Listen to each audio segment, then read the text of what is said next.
Welcome everyone to Dragon Fireside Chats. I am one of your hosts and my name is Erin Ryan. I'm a 7-figure spiritual business mentor. I am the founder of 5-Element Dragonfire Reiki, the owner of Crystal Lake Reiki LLC, and today Madam Creatrix and I really want to talk about the toxicity in the spiritual space, which is actually one of our special interests. So I'm going to hand this over to Madam Creatrix so she can just tell you a little bit about herself, and then we're going to dive right in. Wonderful. Although I don't know how to follow that. Hi, I'm Madam Creatrix. I am McHenry County's and Chicagoland's emotional support witch. I am a Reiki master teacher in a couple modalities. One of those modalities being the 5-Element Dragonfire Reiki that Erin founded. I am also a psychic medium, a certified trauma-informed spiritual and mindfulness coach. All of these. Okay, so we are experiencing a new moon with the eclipse, and it's in Leo. And let me tell you, I have a super Leo stellium in my chart, so I'm feeling it in all of the senses. So bear with me in this podcast. I'm going to get tongue-tied like so much. But I also facilitate circles. I facilitate workshops out of my Mystic Parlor inside of Preserved Peculiarities in McHenry, Illinois. And talking about toxicity in the spiritual spaces, yes, it's one of our special interests because we deal with it all the freaking time. One of the reasons why it took me so long to kind of get to where I'm at today and being Madam Creatrix was because how toxic the spiritual community is. When we talk about it's spiritual community, it's the magical community, it is the alternative healing and wellness community, because spiritual kind of is an umbrella term for all these individual categories, but then also there's even more niche categories that fall into alignment with that. And it's kind of ironic because everyone talks about the collective. Everyone talks about community and bringing everybody together. But like, it's not always that when people are talking about it. It's not so much they're talking about the wellness of the community, but they're talking about the wellness of the community that pays them for their services or pays them for their products. And that mindset of what does community mean and how does it mean it in its true sense, or does it mean it in just like a capitalist sense? So that's something that I have found has been like a huge theme in me and my business and the different things that I've had to navigate throughout this. A lot of the times when I do sessions with people, a lot of their first times meeting me isn't in my parlor, but it's out and about when I'm doing my events. And the first thing that I get a lot is either, oh, hey, yeah, I want to do a session. I want to do a reading. And that's great. Or one of the other like interactions that I get with people is, oh no, I don't want to do a reading. I had a really bad reading once and I don't want to go into that. I don't want to do this again. Well, now my goal isn't to try and get this person to do a reading with me. My goal is to sit them down and ask them what was terrible about that reading, what scarred you from this, and what has turned you away from diving further into this pathway, regardless of which pathway you follow. And a lot of the times it was because the person on the other side who was doing the reading for them either was doing tarot and didn't have the human skills, the people skills to like navigate some of the topics that were coming up in the session. And it sounded very much from what they relay to me is that it's for the showmanship, for the shock factor. Like, what can I tell them that's gonna scare them? And it's like, no, there's real people's lives on the line here when they're sitting down for a reading. Like, a lot of them are curious. A lot of them are trying to seek some sort of clarity or some sort of wisdom or message to help them move forward, because we don't know what people are going through. We don't know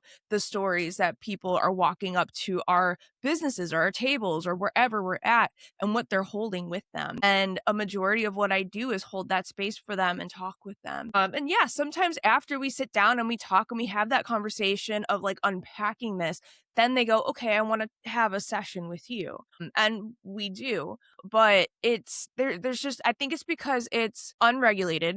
A lot of the stuff that we do, it's unregulated. Like, anyone with a deck of cards or anyone that claims that they are X, Y, and Z, they have a certification in X, Y, and Z, they can just go out and do this. And it's really hard for people to know who to trust in a lot of this stuff, right? So knowing who you can turn to and knowing where you can go is very hard, because in this day and age with social media, with witch talk and all these different communities online, anyone can be anybody. And it's, which in some lights can be great.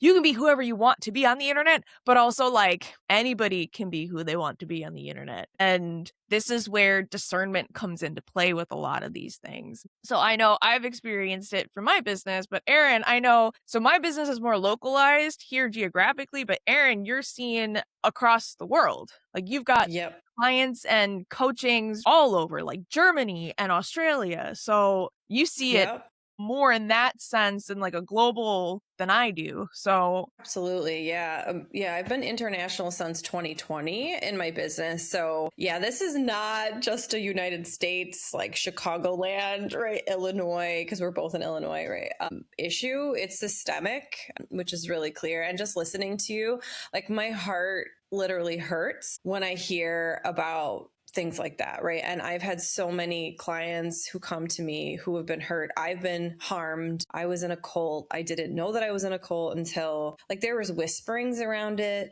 around me. Like people would whisper that it was like, no, it's not, until I finally was able to get out. And when I started researching what a cult is, I was like, oh my God, I was in a cult. Like that's what it was. So it can be very insidious, or it could be very obvious for people too. And it just hurts my heart, because the spiritual community, I know you and I align here too, is really beautiful too. Like I would not be even close to where I'm at today if it wasn't for the spiritual community. So it's like, there's this really beautiful side to it. And then there's this really shadowy, toxic side. And what you were saying around being discerning, I think is the most important thing. It's just hard because it's like people are coming for answers. They're looking to us, right? And so if we are coming in with this like weird distortion in our own psyche and our own mind, like it's very common for people to not even mean to be doing wrong. There are plenty who do. Like I've had people be like, oh, like invasively come into my energy and be like, oh, I felt your energy and you have a curse and it's $500 to remove the curse. I'm like, first of all,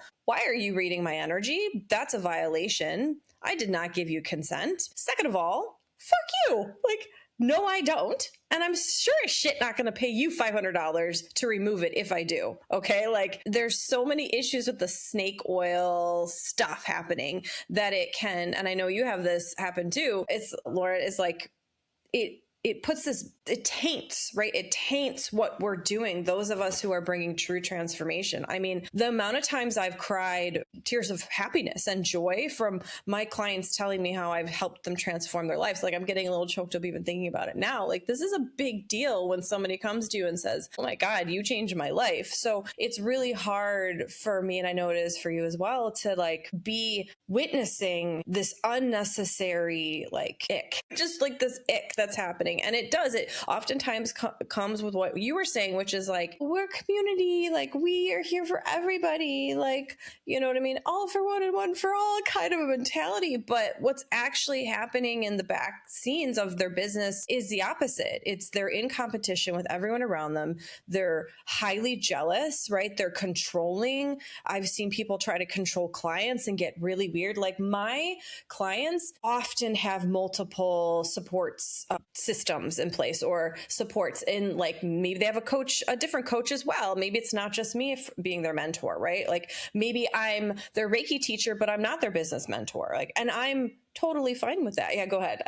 How many times have I sent you referrals and clients and been like, hey, Erin, I'm sending somebody your way, whether it's acupuncture or, hey, somebody needs Reiki or someone wants to learn Reiki. Like I myself am a Reiki master teacher too, but I am at a point where I'm like, you know what? Right now, that's not where I'm focusing. So I'm going to go ahead and I'm going to send them out to either Erin or that's the beauty about like an actual community, somebody that is in this, because it's about building a bigger web, a bigger bridge, right? And I know I'm not right for everybody. Like whether it's my personality, whether it's I cuss a lot, like whether it's just my overall vibe, right? But that's great. I'm not meant to be for everybody. I'm not meant to do everything, right? So I send people out. I send people to other practitioners that I know and trust because I've vibe checked them. I've either got their services, like I've received their services from them, but that's what it's supposed to be about. Like, for example, Yes. I'm a medium.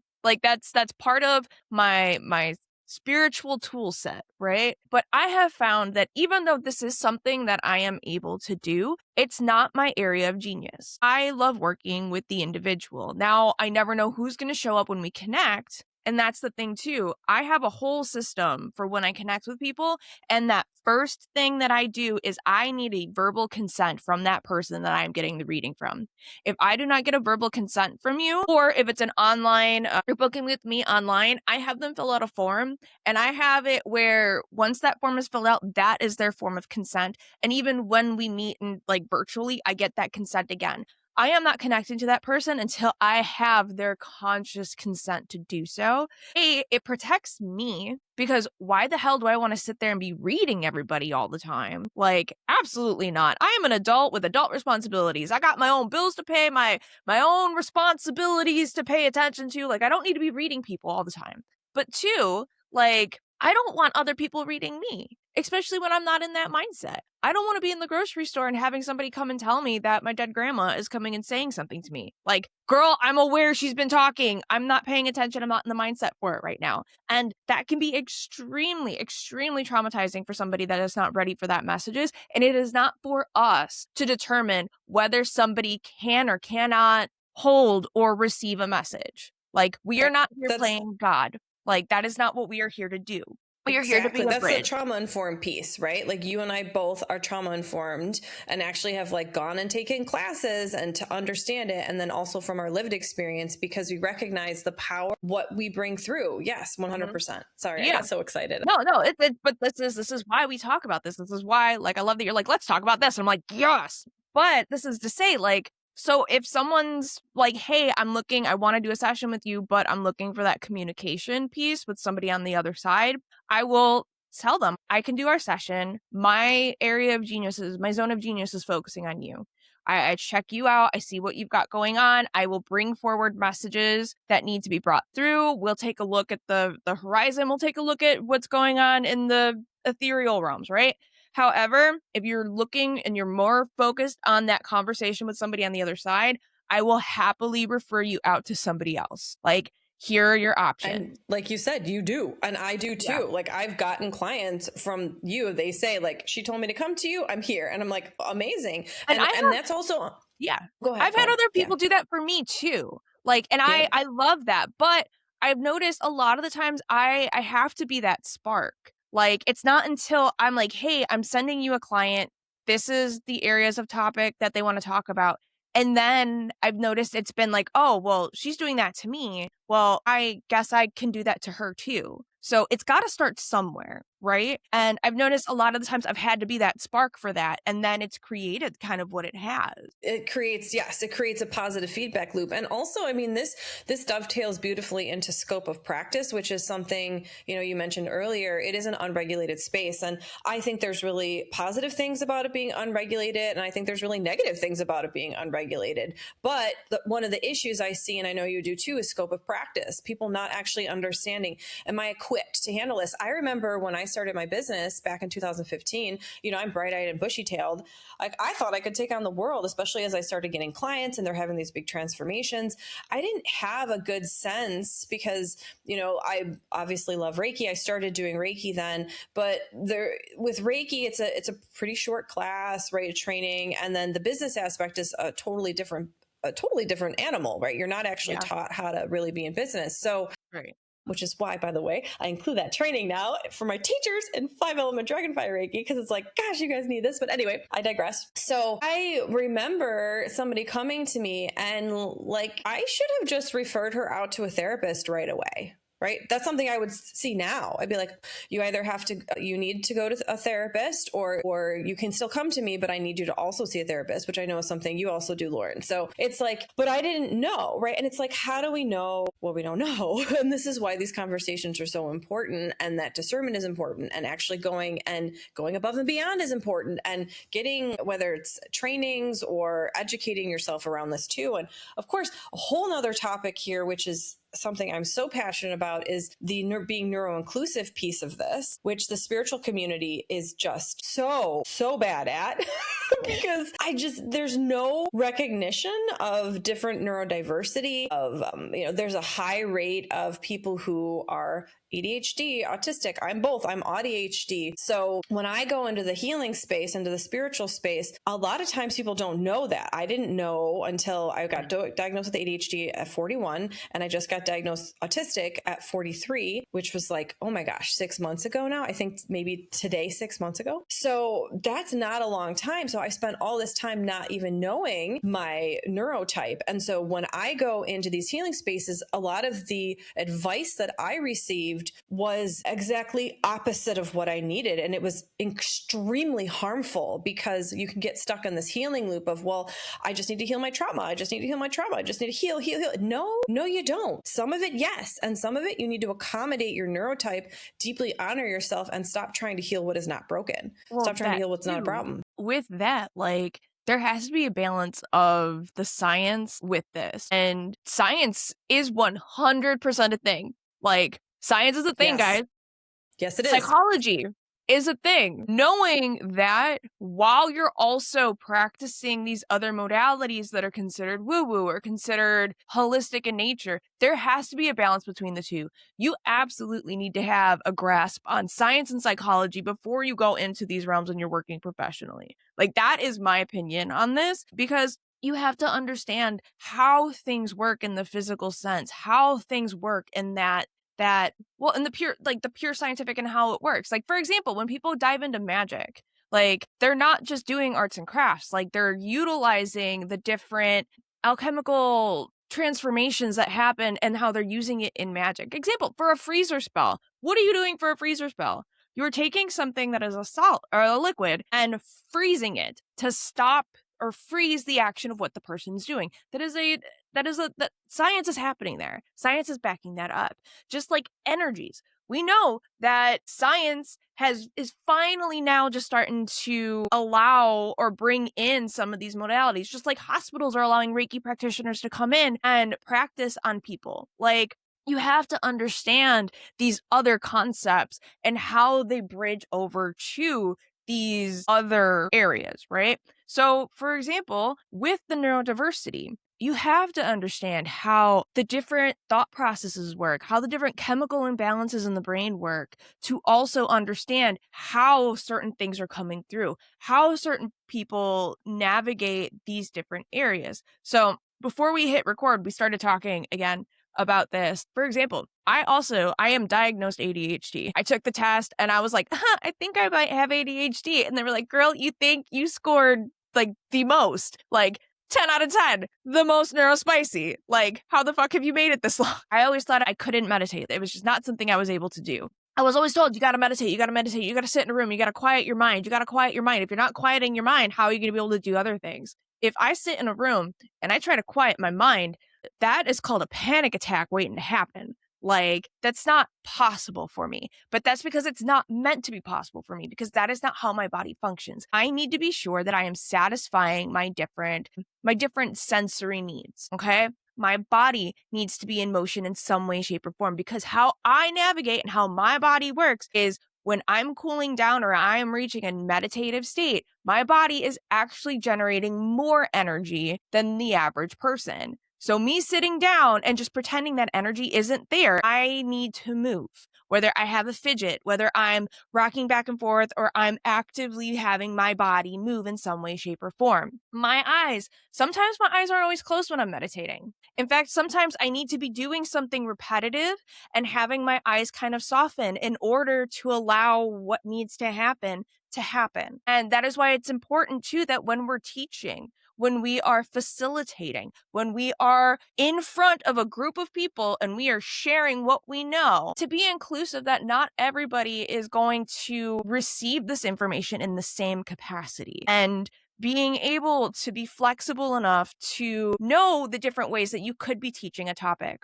So a lot of the times too, when I teach a topic, like last night in circle, I held our community circle last night and we were teaching a craft, and not only was I teaching like how to make the little craft that we were doing, but I had an example. And I realized that when I wrote the instructions, it made sense to my neurospicy brain, but it didn't necessarily make sense to everybody else. So even though I'm passionate about this, these are things that I'm still learning, or I'm still having to go, oh crap, like I have to do it differently, or I have to show it in a different way. But it's understanding. It's understanding those different things. And I wouldn't know that had I not done my research, or had I not continued to go to seminars and workshops that continues this education, because community care is just that. It's understanding the different people in the community and how you can care for them. So my biggest passion is I never want to turn somebody away because sorry, I don't know how to heal you. Like, there's a difference between going, you know what, I don't have the tool in my belt, so let me refer you out to somebody who does, versus just going, oh no, you can't do this, or oh no, if you're not going to master this, you're never going to do something else, or you're never going to be able to do X, Y, and Z. Like, I never want to put limitations on somebody. So if I can't do it, I want to help you find who and where you have to go to be able to achieve what it is that you're looking for moving forward. Exactly. And it's beautiful. And that's why I partnered up. So I do acupuncture out of Reflections Hair and Wellness in downtown Crystal Lake on William Street. And the owner, Laura Waller, who's just an incredible human being, I was like, Laura, we should do a practitioner meetup. So we do it now every other month, and we get all of the local practitioners in the area who are keen, right? And we come and we just gather and we exchange information, and we're getting to know each other and what the other person does. We have a master sheet where we have a referral list so that we can refer out based on what everyone's skill set is, right? What have they mastered, but also what are they really passionate about? Because that's the intersection point. Zone of excellence is like, you might be really good at something, but you're not super passionate about it. Zone of genius is you are really good at it, you're masterful, and you're passionate about. So I want to give as many people in the area, wherever their zone of genius is, I want to be referring to them. I want people to get the best care that they possibly can. And I'm not so egocentric or arrogant to think that I'm your one-stop shop. I actually had a mentor that should have been a red flag for me. I remember her saying years ago, she's like, I'm the one-stop shop, right? Like, she literally said that at one point. She's like, once you have me, you don't need anybody else. And it's like, whoa, human beings are multidimensional. Healers need other healers. Readers need other readers. Like, that's just how it goes.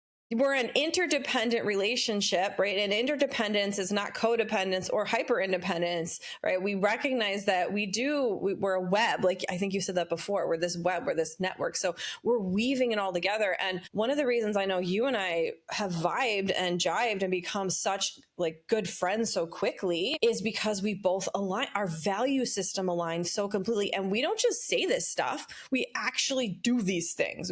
And so it's like, I hate how rare that is. Like that sucks, but if we normalize it, like you said, you're like, you refer people out and then it gives them the spark of like, oh my gosh, Lauren referred somebody to me, like Madam Creatrix. Whoa, she referred people to me. Oh yeah. I want to do that for her too. And maybe I'll do it for this person and that person. I mean, and it's a beautiful thing to hear when your client, I know recently one of my clients really needed to go to a massage therapist. Like I could just tell that that's what he needed. So I referred him to actually one of my clients who's a massage therapist, and like he went and did it and had an amazing experience. Like it's awesome. It's amazing. And when we do this, when we actually drop into the pocket of collaboration versus competition, everyone benefits. This is the thing that people miss, is that it's best for every single person, including our clients, but us too as business owners, because it creates this beautiful positive feedback loop for all of us.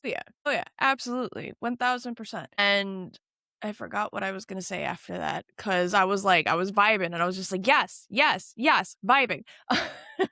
It just means it's like when they're like Yeah. these mini mic drop moments, it's like, oh, it just needs breath. It just needs air for a second to like really settle in. And I think this is okay. So I've had really amazing mentors and I've had really, really not amazing. I've had really destructive mentors as well. And I've had mentors that completely transformed my life. Like I would not be where I am at today. I'll give you an example. 5-element Dragon Fire Reiki would not exist if I had not gone to see Stella Grace, who is my late and great, you know, she's just like my soul sister. And I'm just like still so sad that she's passed. But by the way, last night she visited me. So I was like, yeah, Stella. Okay. But let me get back to what I was saying. So she was the one, right, who was like, hey, Erin, why aren't you incorporating your traditional Chinese medicine background into what, like weaving it into everything else you're doing? And so with my work with her, I was able to, you know, create 5-element Dragon Fire Reiki because she asked that question. It sparked something in me. Speaking of spark, we activate each other. Oh, and this is something I want to touch on really fast. So it's a little bit of a segue, but not really. When you are with people who are divine channels, who are actually open the way that you and I are open, we activate each other, literally just being in the room, even a digital room. So like the moment Lauren and I got on this, like I feel my channel open. I feel the energy like circulating between us, and it's just growing. Every time it circulates and does that circuit, it just gets bigger and bigger and bigger and more amazing. And so this is what happens when we're actually open to each other and we're actually here for the right reasons. And you cannot fake that. Or if you can fake it, you can only fake it a finite amount of time because the amount of energy it takes to fake something is extraordinary. So this is the real thing. And it's just so beautiful. So kind of, sorry, whipping back to the mentorship piece. So I had on one end, like that's an example, Stella Grace is an example of I remember when I got into the one-on-one container with her, my whole body took a huge exhale because I was like, oh, thank God you're what you said you were. And I didn't even realize that was a thing I was holding on to, but it wasn't until I was actually in with her and I could see behind sort of the scenes of what she presented online, because the online spiritual space, it's very easy to be very performative and have beautiful branding and all the things. But when I got into that back room with her, I was like, oh, thank God you are exactly who you say you are. That's how it was for me for you. Good. It's amazing. I remember having, what was it, 2022, I think it was? Or maybe it was 2020. I don't know. What's time? Again, time doesn't mean anything to me. But I remember having a massive download and I was in one of your containers. I can't remember which one. And I remember messaging you and I'm like, okay, this is going to sound really weird, but I had this full on channeled experience and I took a leap of faith because I too have had very toxic mentors, to the point where like my mentors made me question my abilities, question what I was able to do. And that's also why like it took me so long to get to where I'm at today, was because I kept hiding myself. I didn't want to put out there what I was truly capable of out of fear that like I was everything that they said that I was, you know, that kind of voice in the back of my head. So I had this channel download that happened to the point where like I recorded it. There was apparitions that showed up on the film and I was just like, I need to tell somebody about this. And like, I have a wonderful partner. He's very grounded. But I was just like, you know what? I'm going to take a leap of faith. And I messaged you and I sent you the video and I sent you the things that showed up on the film. And I was just like, I don't know what this was. I had to tell you the dragons were involved with this. And you totally held space for that. You were like, holy shit, this is amazing. And you didn't shame me. And I was just like, okay, so this isn't crazy. Like I'm not insane. Like, and you opened it and then I was just like, okay, I don't have to like shy away from this. I can see where this takes me. I can see how this works. And here we are. Here we are. Thank you for saying that. Well, to me, that's just like breathing. Of course, I'm going to support you. And I'm glad you touched on like, oh, I'm not crazy, because some of my mentors, I've had multiple, especially when I was in the cult, but even outside of the cult, like they can make you feel insane. They can make you question your own reality. And it's really tricksy like that. But I'm so happy that that you found me. I mean, I had one of my clients recently was talking about, they're like, Erin, I feel so spoiled. They're like, I feel like I struck gold working with you, because they started working with me at the very beginning of their spiritual awakening and journey. And so since have been in the spiritual space and see just the destructive power that can happen. Yeah. And so they're like, oh my God, I feel like I'm so grateful that I found you, because I never had to go through any of that with you. And it's like such high praise. And it just means the world to me that people view that you see that they see that. And I know that people see that in you too. And this is what's possible when we're actually like doing our own work behind the scenes. Like we're at, I know you and I are committed. We are devoted to making sure that we continually are. It's not just healing ourselves or doing shadow work. It's also looking at more ways we can become more fully nourished in a way that feels good and works for everyone. And I say it that way because, when we're nourished, like the overflow goes to other people versus being undernourished. So it's just, but I have people too that will just call me. They're like, okay, I need to just talk. And I know just you being on the other side of the phone is going to spark something. You don't have to say anything. You don't have to do anything. But I know just by connecting to you and me sending you this voice note, it's going to bring me some sort of spark or some sort of energy. I didn't realize that was something until I had 5 people say the same thing, you included, in like a single week. I think there's something to this. I think there's something about this. Yes, that's the channel. And so this is the channel opening. This is what I was talking about before. So when I'm around and other channels are around me, we activate each other and we open to each other. So they're absolutely correct, right?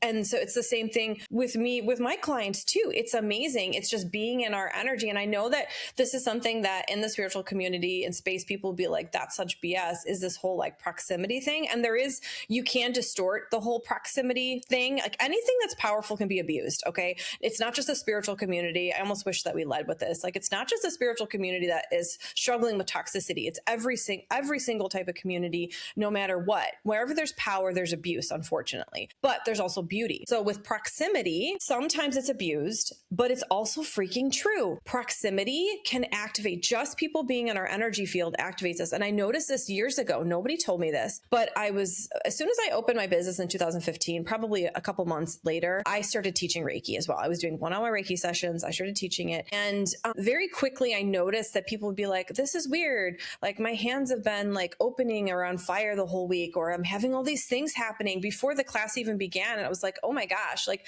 the moment they said yes to my container is the moment they plugged into essentially an energetic grid, and they started downloading the energy from that, the codes, like whatever you want to say, and started getting the medicine, the energy medicine. And so proximity is power. Like proximity in the right hands with people who are truly here to help others transform, like I know you and I are, it opens something up, because we're so multidimensional. And of course, one of my favorite factoids is the body can process 1 trillion bits of information per second. The conscious mind can only process 10 bits of information. 1 trillion versus 10. That is extraordinary. I cannot even conceive of that. So what that means is, I think, right, at an energetic level, all the stuff you can't fake, right? We are plugging into that. So when you are the real deal, when you're actually here for true transformation, when you're doing your own integration work and shadow work and all of that, when you're also working on loving yourself more and all these really foundational aspects of this work, then others can feel it. It's undeniable in their body. And so the moment they connect to you, something happens. And I've had that happen too, where my clients, I'm thinking of one in particular, she would leave me voice notes. So I was in a monthly container with her where I would do weekly energy sessions for her. I call them electric calibrations. And it's going in, and I'm doing distance. We're calibrating my client, going in and seeing what they can't see, and then doing the energy work to help them calibrate to whatever their desire is, right? Wherever they're headed. And so she's like, can I just come in here and just leave transmissions? She's like, you literally don't even have to listen to them.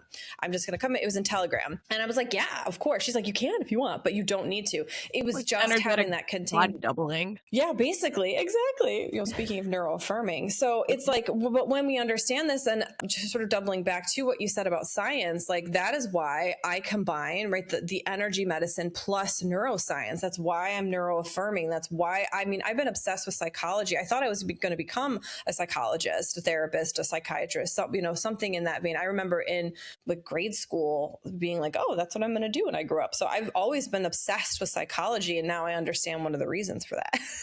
Me I'm too. My yeah. first 2 years of my associate's degree was me taking all of these psych and sociology courses because I thought that was the route that I was going. And then I was just like, nope.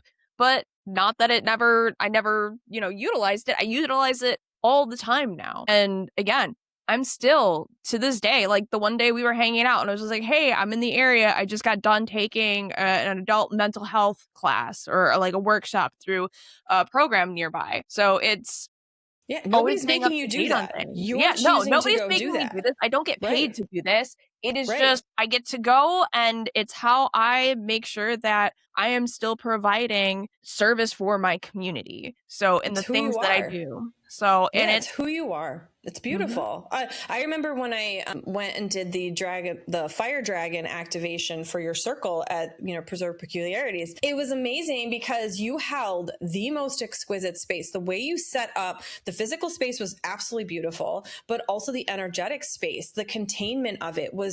I was like, oh my god, like, oh, this is so clear and clean and spacious. Like the energetics, I'm like, oh, I just get to like float in here with my dragon wings and then like float out. It was incredible. I can't wait to do it again this month, by the way. Oh my god, everyone's so excited about it. The Like Earth Dragon. we had our circle yesterday and that's another thing too I want to top on. Like people can tell. People can tell. Like if you're true, you're authentic and you're in your integrity, people can tell. Like you cannot fake energy. And we've been doing circles now for 4 months now, a little over 4 months. And I don't think we've ever had a circle that didn't have any less than maybe 4 or 5 people there, but now we've gotten to the point where we have grown. Like, I have to cap the tickets out at, like, 17, 20 tickets, and even then, like, I cannot sit. I have to be standing, I have to be maneuvering because of how much energy is flowing through it, and I mentioned this yesterday in our circle, like, almost every single one of these people, with the exception of, like, myself, Lori, who owns Preserve Peculiarities, and, like, maybe 1 or 2 people that came in that I knew personally.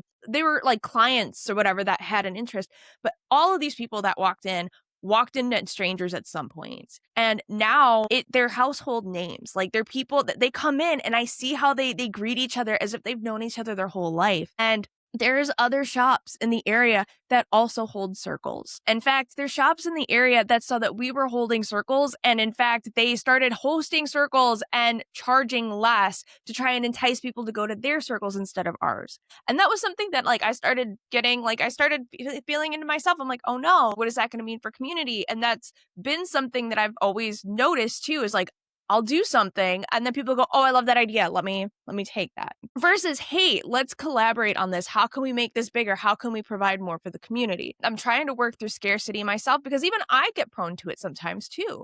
And I keep telling myself I'm working through it. I'm like, you know what? That's great. That's amazing that there's other places that hold circles. That's awesome that other people are like, hey, I want to do this. It has never taken away from our community. In fact, I'll even say, hey, we've got our circles happening this night. We have our Witchy Wednesdays. There's always something going on in the shop. But here are these other areas. Here's these other businesses in the areas that also have things going on in case ours don't align with you or you want to find something different. Because why not? Why not? And the They might go to safety. one of those circles. They might go to one of those circles and be like, hey, actually, this was super great. I love that you got to have that experience. And the safety it creates for you, for your clients, for your community, that's what we need. We need true safety. And true safety does not mean like there's no boundaries. Like, and that, again, that's one of the things I loved about doing Circle by you is you had very, very strong, clear, but kind boundaries around I'm yeah, go very ahead. protective of my community. Like I am very protective. One of the things before we wrap up too is I have found that to be a part of the community means to literally get to know your community, immerse yourself in it. It's kind of like when we talk about the environment. A community is like an ecosystem. right? It is. You have plants and animals and creatures that come together and they harmonize. They make the area better, right? Certain plants come together and they actually help other plants because whether it's the types of nutrients that they put in the soil. And I don't know anything about plants, by the way. Plants come to my house to die. So this is stuff that I've had to learn, and also things that I have had channeled to me over time. So there's certain plants that will help other plants, whether it's the type of nitrogen that they could put in the soil, or whether it's the type of thing that deters other bugs from coming in there. And also we talk about the mycelial network a lot. We talk about how the root systems, they all talk to each other, even though they're different types of plants and there's different types of roots and different things. Like there's a community and there's a communication that happens. To be a part of the community is to see, how can I add to this? How can I make this better? Not how can I come in and dominate what's there? That is called being an invasive species. Okay. And that can completely change everything. That can change how the dynamics of things work. That can change up what is possible for the other creatures in the area. And a lot of the times those invasive species aren't good. In fact, a lot of the times we're having to get rid of them or fix what's there, right? So when you're going into a community, my first thing is how am I going to be one small fragment of what is already there? How can I make it better? Like what is needed and what is not needed? Again, I am not trying to be a one-stop shop for everybody when it comes to witchiness and wellness and things like that. Like in our shop, we are known as the Witches of Riverside. We are the Witches of Riverside Drive. And right next door to us, we have a crystal shop. And yeah, there's a lot of crossover with that because they also have spiritual and witchy books over there. They've got oracle cards and decks, and they've got crystals and herbs and tinctures and all that cool shit. So we take people next door. We go, hey, you know what? I feel like you need this, this, this, and this. We have this here, but actually, you know what? You can find the rest of that next door. So I will literally walk people next door. And guess what? There'll be times where I'll be sitting in my parlor and in will walk one of the fairies. We call them the fairies next door. You have to experience it because literally you'd see one of them walking across the street and be like, that's a fucking fairy. Like that is a whimsical cryptid creature walking across the street. And they literally walk people next door and they go, this is Madam Creatrix. She's our emotional support witch. So we do that because we see how we can help each other. Down the street from us is a plant shop. Yes, they also have some incense. Yes, they have plants and they have some other stuff. But we sure as shit send people down that way. Like, it's about how we can make each other better and how we can help support each other. And again, yeah, there's going to be crossover because how can't you? You know, I sell spell kits and I've got crystals in my spell kits, but there might be something that works better next door, and I'm not going to be blind to that. I'm going to be like, hey, I'm going to be completely transparent to you, and I'm going to tell you, hey, this is what's in here, but you might want to go next door because they have X, Y, and Z, and this can absolutely help you. Yes, and you can't go wrong with that way when you're thinking about the collective, and it includes you, it includes everyone, right? You can't go wrong. It just creates more for everyone. The collective, and not just the people who are paying you for your products and services. Your entire community. We do have free community nights at our shop. And I tried pushing this before when I was in previous shops, and they're like, oh, but I have to, like, it has to be worthwhile. They have to pay for something. And I'm like, providing free community nights, it brings people back. They bring their friends back. They know it's a safe space and they tell everybody. So we do free community nights. We do nights that are affordable. And we also have a community fund because I never want to turn somebody away, but I also want to be sure that whatever we have going on, that the energetic exchange is there. So, and we do have people. We have people that go, hey, you know what? I had an extra $5, $10 laying around. So they'll put it into Ludo, our community fund. Like, once you start doing it yourself, like I always say that, be the spark you want to see, be the light you want to see, and actually do it. If you don't see it out there, cool, be it, become it, and have it be whatever that needs to look like for you. Mic drop. That's perfect. That's a perfect spot. Yeah, I know we had to cut a little bit short today. Yeah, a little bit short. But I feel like there's going to be a part 2 to this, or 3 or 4, because this is such a massive thing. But that was amazing. Thank you. Be the light you want to see in the community, in the world. Boom shakalaka. All right, guys. Well, thank you for listening or watching. I will make sure this is posted as soon as I am able, but we'll catch you at our next Fireside Chat. Bye-bye.